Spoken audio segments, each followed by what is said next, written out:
Tamarla Owens was the mother of the 6-year-old boy.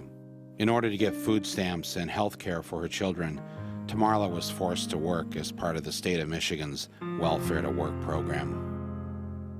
This program was so successful in tossing poor people off welfare that its founder, Gerald Miller, was soon hired by the #1 firm in the country that states turn to privatize their welfare systems.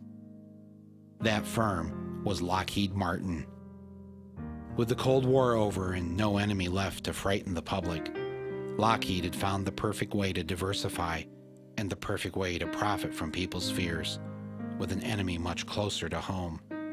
Poor black mothers like Tamarla Owens. So you've got a one-parent family, and the mother's traveling 60 miles, an hour and a half away to go to work, an hour and a half to come home. How does that help a community? But that's part of the state, making parents responsible, making them work for their Welfare to work. Welfare to work. That's a program that ought to be stopped because it really has no merit. I think it adds more to the problem than it does to solve it. Really? I do. You're the sheriff and you feel this way? I do.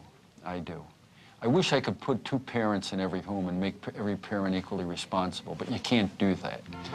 But we're not doing anything by taking the one parent and putting them on a bus and sending them out of town to make $5.50 an hour. This is the bus that she was forced to ride every day in order to work off the welfare money the state had given her. She and many others from Flint who were poor would make the 80-mile round-trip journey every day from Flint to Auburn Hills in Oakland County, one of the wealthiest areas in the country. Tamarla would leave early in the morning and return late at night, rarely seeing her young children. What's the point in doing that? Where does the state benefit? Where does Flint and Genesee County benefit from that? We have a child dead. I think that may be in part of the problem. We drove the one parent out. Now, you or anybody else that can tell me that that best serves a community, I shake my head and wonder why. How long have you been riding the bus? I've been working here just about 3 years now. About 3 years? Yeah. I got my brother working here. Half of my neighborhood works out here. Just about everybody I know personally works out here in the mall.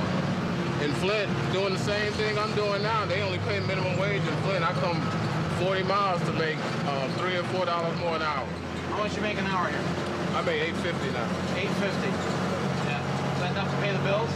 No. So did you know Tamarla Owens, the woman whose son shot the little girl? I think she rode this bus.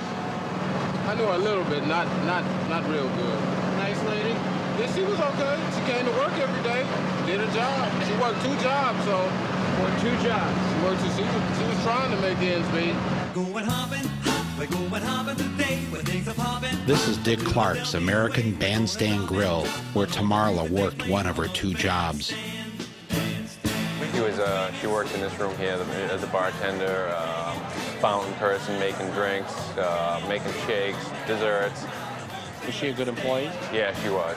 But she also worked at the fudgery in the mall here. Right, the state had sliced her. Dick Clark is an American icon, the man who brought rock and roll into our homes every week on American Bandstand. Every part of your life you can link up to a part of music usually. So as Dick says, it's the soundtrack of our lives. Music's the soundtrack of our lives.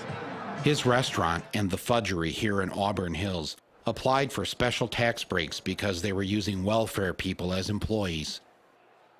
Even though Tamarla worked up to 70 hours a week at these 2 jobs in the mall, she did not earn enough to pay her rent. And 1 week before the shooting, was told by her landlord that he was evicting her.